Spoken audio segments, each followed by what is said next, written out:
সুপ্রিয় শিক্ষার্থীবৃন্দ, আসসালামু আলাইকুম।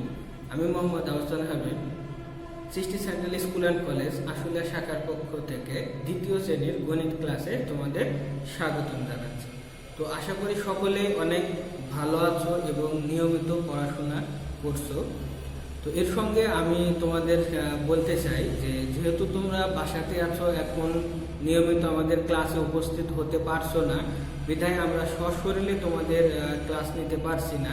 তো এই জন্য তোমরা এখন কি করবা, আমরা যে ভিডিও ক্লাসগুলো দিচ্ছি সেগুলো তোমরা নিয়মিত দেখো এবং তোমাদের সবার বাবা মা যেভাবে তোমাদের পড়াশোনাটা করতে বলে বা যেভাবে চলতে বলে, সর্বোচ্চ এখন গুরুত্ব দিবা বাবা মায়ের কথা মতো চলার, ঠিক আছে? তাহলেই তোমাদের ইনশাআল্লাহ পড়াশোনায় কোনো ঘাটতি হবে না বা রেজাল্ট অনেক ভালো হবে। সেই সঙ্গে সকলেই চেষ্টা করবা প্রতিদিন নিয়মিতভাবে নামাজ পড়ার জন্য, কারণ তোমরা এখন মোটামুটি বড় হয়ে গেছো, সকলের উচিত 5 ওয়াক্ত নামাজ পড়া। তো সকলেই চেষ্টা করবে নিয়মিত নামাজ পড়ার জন্য এবং অবশ্যই বাবা মা যে কথাগুলো বলবে সেগুলো মেনে চলার। তো আজকে আমরা আলোচনা করব ক্রমবাচক সংখ্যা, অর্থাৎ আমরা যে সংখ্যা শিখেছি এতদিন 1, 2, 3, 4, এই সংখ্যাগুলোর পাশাপাশি আমরা ক্রমবাচক সংখ্যা শিখব। সেই ক্রমবাচক সংখ্যাগুলো কিভাবে লিখতে হয়, কিভাবে পড়তে হয় এবং সংক্ষেপে কিভাবে বলা যায়। তো তার আগে আমি একটি বিষয় আলোচনা করি। আমরা গতকালকে জুম ক্লাস ছিল, জুম ক্লাসে আমরা আলোচনা করেছিলাম যে কিভাবে আমরা জোড় সংখ্যা এবং বিজোড় সংখ্যা চিনতে পারবো। কোনো জোড় এবং বিজোড় সংখ্যায় কোনো সমস্যা হবে না, ঠিক আছে? তো আমি একটু বলি জোড় সংখ্যা এবং বিজোড় সংখ্যা সম্পর্কে, তোমরা একটু মনোযোগ সহকারে শোনো। জোড় সংখ্যা লিখতে হলে বা জোড় সংখ্যা কোন সংখ্যা দেখে আমরা বুঝবো সংখ্যাটি জোড় সংখ্যা? কোন সংখ্যার শেষে যদি 2, 4, 6, 8 বা 0 থাকে তাহলে সংখ্যাটি জোড় সংখ্যা। এখন সামনে যদি সব সংখ্যাগুলো বিজোড় সংখ্যা হয় তারপরেও সেই সংখ্যাটি জোড় সংখ্যা। জোড় সংখ্যা নির্ভর করবে শেষ সংখ্যাটির উপরে। কোন সংখ্যার শেষ সংখ্যাটির উপরে নির্ভর করবে সেই সংখ্যাটি জোড় না সেই সংখ্যাটি বিজোড়, ঠিক আছে? আর বিজোড় কোন সংখ্যা? যে সংখ্যার শেষের সংখ্যাটি 1, 3, 5, 7, 9, এই 5টি সংখ্যার যে কোনো একটি সংখ্যা থাকবে, অবশ্যই সেই সংখ্যাটি কি হবে? বিজোড় সংখ্যা হবে। অবশ্যই সেই সংখ্যাটি কি হবে? বিজোড় সংখ্যা হবে। তো সকলের এই বিষয় দুটি মনে রাখলে তোমরা জোড় এবং বিজোড় সংখ্যা নিয়ে আর কারো কোনো সমস্যা থাকবে না, ঠিক আছে? তো চলো আজকে আমরা চলে যাই আমাদের মূল আলোচনায়। আজকে আমরা শিখব ক্রমবাচক সংখ্যা। আমরা যেমন শিখেছি 1, 2, 3, 4, 5, 6, এই সংখ্যাগুলোর আবার আর কিছু সংখ্যা আছে, যেমন রোমান সংখ্যা আছে, ক্রমবাচক আছে, এগুলো আমরা আস্তে আস্তে শিখব। তবে আজকে আমরা শিখব ক্রমবাচক সংখ্যা এবং ক্রমবাচক সংখ্যার সংক্ষিপ্ত রূপ, অর্থাৎ ক্রমবাচক সংখ্যাকে সংক্ষেপে কিভাবে লেখা হয়। তো আমরা যেমন অনেকেই জিজ্ঞেস করে যে তুমি কোন ক্লাসে পড়ো? আমরা বলি আমি প্রথম শ্রেণীতে পড়ি। যারা দ্বিতীয় শ্রেণীতে পড়ি তারা বলি দ্বিতীয় শ্রেণীতে পড়ি। অনেকেই বলি তৃতীয় শ্রেণীতে পড়ি। আমরা কিন্তু বলি না 3 শ্রেণীতে পড়ি, 2 শ্রেণীতে পড়ি, 1 শ্রেণীতে পড়ি। তাহলে ক্রমবাচক নামগুলো আমাদের অনেক ক্ষেত্রে বলা লাগে, এই জন্য এই নামগুলো আমাদের শিখতে হবে কোন নামটাকে কি বলে, ঠিক আছে? আবার যারা আমরা 5-এ পড়ি তারা কি বলি? পঞ্চম বলি। যারা 6-এ পড়ি ষষ্ঠ বলি। এরকম নাম আছে, সব সংখ্যার একটি ক্রমবাচক নাম আছে। তো আমরা প্রথমে আজকে শিখব 1 থেকে 10টি ক্রমবাচক সংখ্যা। এরপরে আরো আছে, আমরা আস্তে আস্তে শিখবো। আজকে আমরা শিখবো 1 থেকে 10 পর্যন্ত। এরপরে আমরা যখন আরো উপর ক্লাস উঠবো তখন আস্তে আস্তে আরো অনেক বেশি ক্রমবাচক সংখ্যা শিখবো। তো নাম্বার 1 দেখো, 1 নম্বর। আমি এই জায়গাটি ফাঁকা রাখছি। কেন ফাঁকা রাখছি? এখানে আমি সংখ্যা লিখে লিখে বোঝাতে পারবো যে কোন সংখ্যা ক্রমবাচক নাম কি। এখানে লিখলাম আমি 1। 1 এর ক্রমবাচক নাম কি? 1 এর ক্রমবাচক নাম হচ্ছে প্রথম।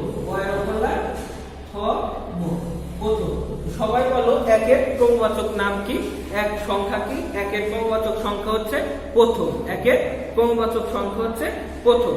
এই প্রত্যেকটি ক্রমবাচক সংখ্যার আবার সংক্ষিপ্ত রূপ আছে। প্রত্যেকটি ক্রমবাচক সংখ্যা একটি করে সংক্ষিপ্ত রূপ আছে। তো আমরা সংক্ষিপ্ত রূপটাও সঙ্গে সঙ্গে শিখে নিব। এবার দেখো আমরা 1 এর সংক্ষিপ্ত রূপ কি হবে? সবসময় আমাদের মনে রাখতে হবে প্রথম। প্রথম মানে কত? 1। তাহলে আমরা এর সংক্ষিপ্ত রূপ লিখবো। এর সংক্ষিপ্ত রূপ লিখতে হলে আমাদের আগে এখানে লিখতে হবে 1। এরপরে দেখো ক্রমবাচক যে নাম আছে সংখ্যা, সেই সংখ্যার শেষের অক্ষরটি আমরা লিখে দিলে এর সংক্ষিপ্ত রূপটি হয়ে যাবে। অনেক সময় পরীক্ষায় থাকতে পারে প্রথম এর সংক্ষিপ্ত রূপ কি, প্রথম এর সংক্ষিপ্ত রূপ কি, তাহলে প্রথমের সংক্ষিপ্ত রূপ হবে এক মো। প্রথম ক্রমবাচক সংখ্যার সংক্ষিপ্ত রূপ হবে এক মো। এবার আমরা শিখব নাম্বার 2, অর্থাৎ 2 নম্বরের ক্রমবাচক নাম কি। নাম্বার 2 এর ক্রমবাচক নাম হচ্ছে দ্বিতীয়। দয় বয়ের শিক্ষা, সবাই বল কি হবে? 2 এর ক্রমবাচক নাম দয় বয়ের শিক্ষা, দয় দীর্ঘি অন্তুস্ত, দয় দীর্ঘি অন্তুস্ত দ্বিতীয়। অর্থাৎ 2 এর ক্রমবাচক সংখ্যা হচ্ছে দ্বিতীয়। 2 এর ক্রমবাচক সংখ্যা কত? সবাই বলো দ্বিতীয়। দ্বিতীয় এর আবার সংক্ষিপ্ত রূপ আছে। তোমরা যেমন এখন সবাই বলো কোন ক্লাসে পড়ো? ক্লাস 2 তে পড়ি। যারা বাংলায় বলে তারা বলে দ্বিতীয় শ্রেণীতে পড়ি, দ্বিতীয় শ্রেণীতে। তাহলে 2 এর ক্রমবাচক সংখ্যা হচ্ছে দ্বিতীয়, এবং এই দ্বিতীয়র আবার একটি সংক্ষিপ্ত রূপ আছে। তাহলে দ্বিতীয় কোন সংখ্যার ক্রমবাচক সংখ্যা? 2, নাম্বার 2 এর। তাহলে 2 এর শেষের সংখ্যা কি আছে? অন্তুস্ত, অন্তুস্ত। তাহলে কি হবে? 2 লেখে অন্তুস্ত, 2 এর সংক্ষিপ্ত রূপ। 2 এর অর্থাৎ দ্বিতীয় এর সংক্ষিপ্ত রূপ 2 লেখে কি হবে? অন্তুস্ত। ঠিক আছে? তাহলে দেখো আমরা 2টা শিখে ফেলছি। একটা হচ্ছে এক এর ক্রমবাচক সংখ্যা হচ্ছে প্রথম, এর সংক্ষিপ্ত রূপ এক ম। 2 এর ক্রমবাচক সংখ্যা হচ্ছে দ্বিতীয়, এর সংক্ষিপ্ত রূপ 2 অন্তুস্ত। ঠিক আছে? এবার আমরা শিখব 3 সংখ্যাটি ক্রমবাচক সংখ্যাটি তৃতীয়। দয় ঋকার, দয় দীর্ঘি অন্তুস্ত তৃতীয়। এর আবার একটি সংক্ষিপ্ত রূপ আছে, এরও একটি সংক্ষিপ্ত রূপ আছে। অর্থাৎ প্রতিটি ক্রমবাচক সংখ্যার কি আছে? সংক্ষিপ্ত রূপ আছে, সংক্ষিপ্ত রূপ আছে। এর সংক্ষিপ্ত রূপ কি? দেখো 3 দিয়ে অন্তুস্ত, 3 দিয়ে অন্তুস্ত তৃতীয়। তাহলে আমরা একে একে 3টি শিখে ফেললাম। প্রথম, দ্বিতীয়, তৃতীয়। 1 রে বলি প্রথম, 2 রে বলি দ্বিতীয়, 3 রে বলি তৃতীয়। এবার আমরা শিখবো এবং সঙ্গে সঙ্গে প্রত্যেকটি কি শিখছি? আমরা সংক্ষিপ্ত রূপ শিখে ফেলছি। প্রত্যেকটি নামে সংক্ষিপ্ত রূপ শিখে ফেলছি। যেমন 1 এর সংক্ষিপ্ত রূপ হচ্ছে এক ম, অর্থাৎ 1 এর ক্রমবাচক সংখ্যা হচ্ছে প্রথম, প্রথমের শেষের অক্ষর ম, দ্বিতীয় শেষের অক্ষর অন্তুস্ত, তৃতীয় শেষের অক্ষর 3 দিয়ে অন্তুস্ত। এবার আমরা শিখব 4 এর সংক্ষিপ্ত ক্রমবাচক। তো দেখো এবার আমরা শিখব 4 এর ক্রমবাচক সংখ্যা কি। তাহলে 4 এর ক্রমবাচক সংখ্যা চতুর্থ। 4 এর ক্রমবাচক সংখ্যা কি হবে? চতুর্থ।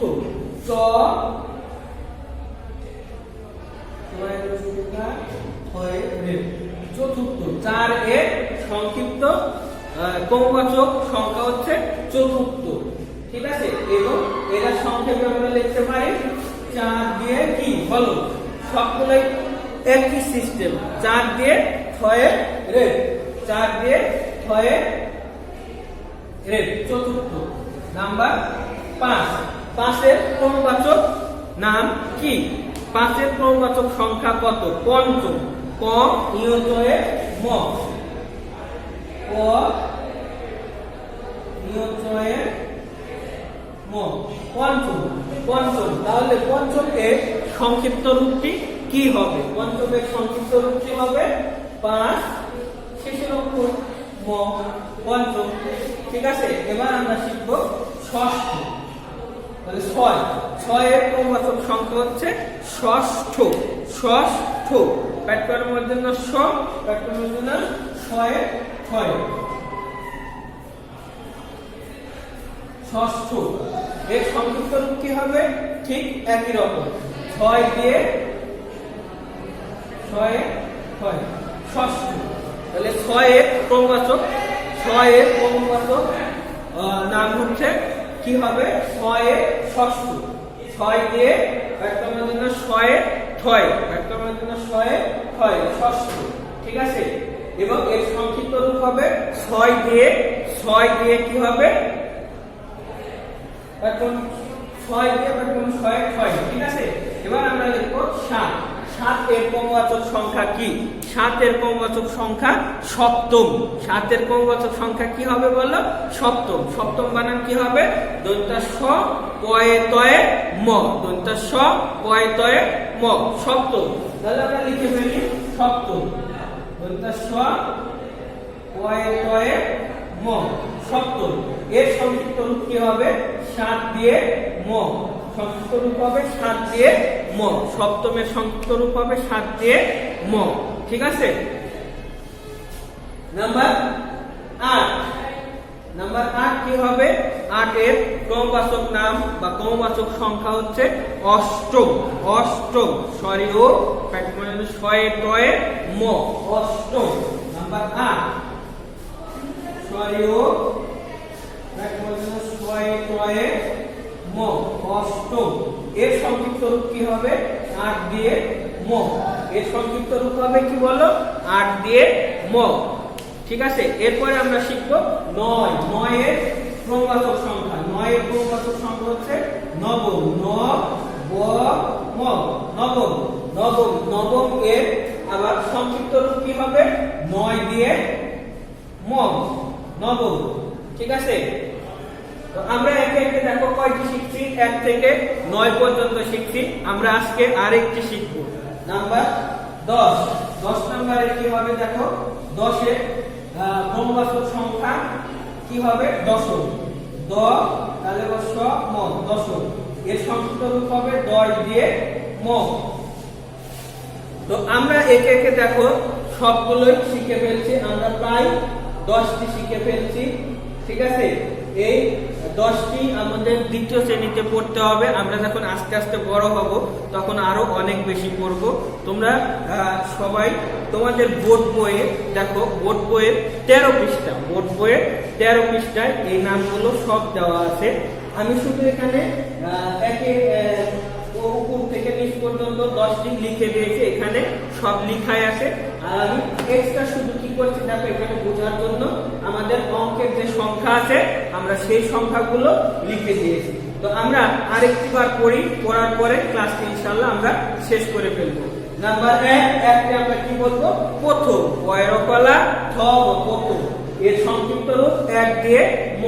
নাম্বার 2, দ্বিতীয়। নাম্বার 2, দ্বিতীয়। এর সংক্ষিপ্ত রূপ 2 দিয়ে অন্তুস্থ, 2 দিয়ে অন্তুস্থ।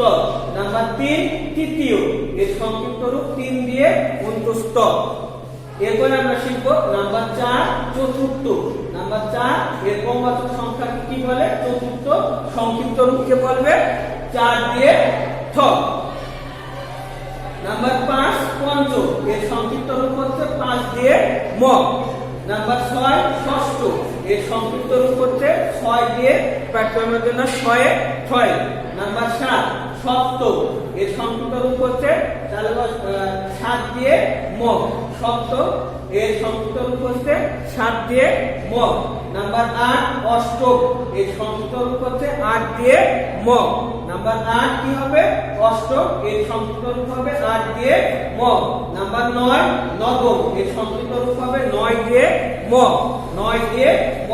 নাম্বার 10, দশম। দ তাহলে স ম, দশম।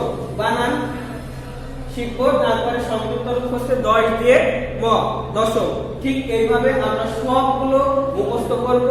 সবার আগে নাম, ক্রমবাচক সংখ্যার নামগুলো মুখস্থ করতে হবে। নাম মুখস্থ হওয়ার পরে এই নামগুলো সবগুলো কি করতে হবে? আমাদের বানান মুখস্থ করতে হবে। দেখো, আমরা যদি বানানটা পারি তাহলে আমরা সংক্ষিপ্ত রূপটি আমরা না শিখলেও পারবো, কারণ ওই সংখ্যা লিখে তার পাশে কি করতে হবে?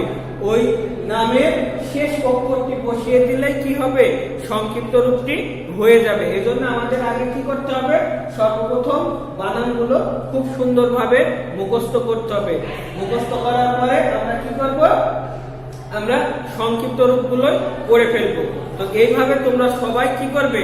বাড়িতে বসে থেকে এই নামগুলো অবশ্যই মুখস্থ করবে। আমি আবারও বলে দিচ্ছি, যদি বোর্ড থেকে তুলতে কারো সমস্যা হয় তাহলে দেখো এই সময়টা তোমরা যদি কি পুশ করে নিয়ে তুলতে পারবে। এছাড়া তোমাদের বইয়ের 13 পৃষ্ঠায় দেখো আমি বলে দিচ্ছি 13 পৃষ্ঠায় সবগুলো নাম দেওয়া আছে। তো তোমরা এখান থেকে অবশ্যই এগুলো পড়ে ফেলবে এবং লিখে ফেলবে। ঠিক আছে, তো আজকের মতো এখানে শেষ করছি। সবাই ভালো থেকো এবং প্রথমে আমি যে কথাটি বলছি যে সবাই বাড়িতে বাবা মায়ের কথা শুনে চলবে, তাহলে ইনশাআল্লাহ তোমাদের সব দিক দিয়ে ভালো হবে। তো আজকের মতো এখানে শেষ করছি। আল্লাহ হাফেজ।